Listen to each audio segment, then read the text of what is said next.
You're listening to Morning Report. We now know the policy concessions extracted from Labor by the Greens and New Zealand First for their support of Jacinda Ardern's new government.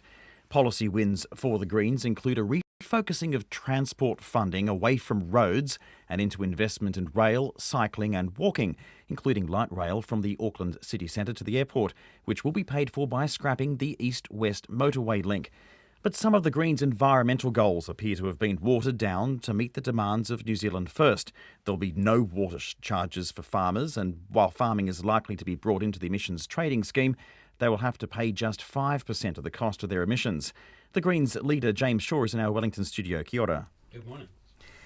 Your water policy watered down. Are you disappointed? Well, actually, our water policy going into the election was not to set up a resource rental in the first term of government. Our emphasis was on charging for the pollution that goes into the soil and into the water.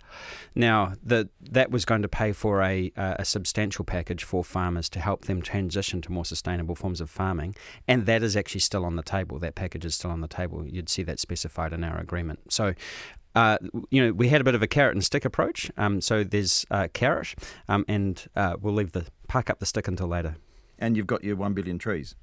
Yes, and we're really excited about that. So that was one of the areas where there was a really high degree of convergence between Labor, the Greens and New Zealand First, is that we all had a serious commitment to both plantation forestry and to Indigenous permanent forestry, both for commercial and the rural economy purposes, but also obviously for climate change and helping to soak up some of our emissions. There was a fair bit of cynicism around the negotiation period about James Shaw and the Greens are being sidelined, they're not involved, particularly in at least the more intense negotiations there. How do you feel now? Do you feel a little bit exonerated that you've got a lot more than what you think you would have got in some other deal, perhaps as some were calling the Teal deal with National? Yeah, absolutely. And this was always our plan. And so I do feel that some of that criticism that we copped over the course of the last 18 months, I do feel like that's fallen by the wayside. But I have to say that this isn't about the Green Party. This is about future generations and their ability to enjoy a beach that hasn't been threatened by rising seas. It's about people who have been struggling to make ends meet getting a bit of a hand up, and it's about all of those endangered species that we've been banging on about for the last God knows how long actually having a chance at survival. Moving to transport, where you've had a few more wins there, really. Are you relieved about news on the east-west motorway link? Yeah, the east-west link is one of the most expensive pieces of motorway in the world. It had a terrible business case, and they'd basically sent it back to try and get a new business case that stacked up according to what the government wanted. We've always said, and this shouldn't come as a surprise to anyone, that we should treat all transport funding dollar for dollar on an even playing field, and you apply the same benefit-cost ratio to all projects. And if you did that, then you would see a substantial reorganisation of the funding that goes into the overall transport pot towards more efficient forms of transport. The most efficient and effective way of moving freight and people around. Now, when you dump these sorts of plans, and there's been a lot of investment already in this, voters and the public tend to get a little bit cynical when money is wasted. Are you bracing for that reaction?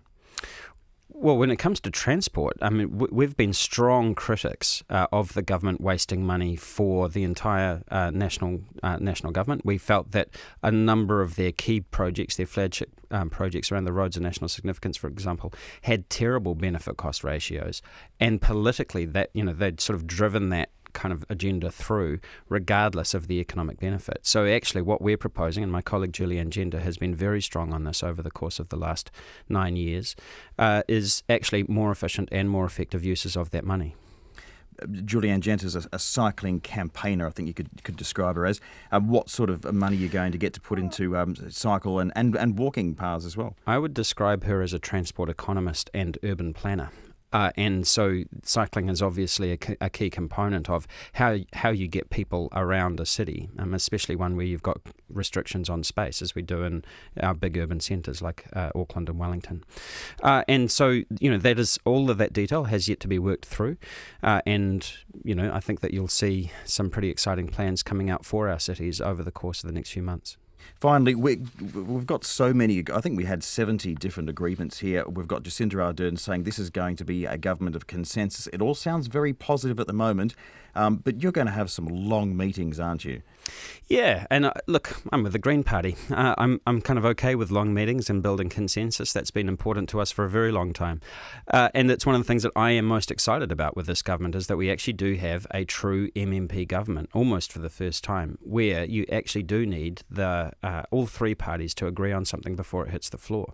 Now, what that means is, if any of us want to get anything through, we've got to work with each other. And I think that what that does is it drives us towards building consensus around those key things. And when you saw those two agreements come out yesterday, you would have seen a high degree of synergy between both the New Zealand First Labour Agreement and the Green Labour Agreement. Thanks for your time this morning. That's the Greens leader, James Shaw. Thanks for having me on the show. It's 16 minutes past 8 on Morning Reporter. You're hearing there from James Shaw saying that Auckland's east-west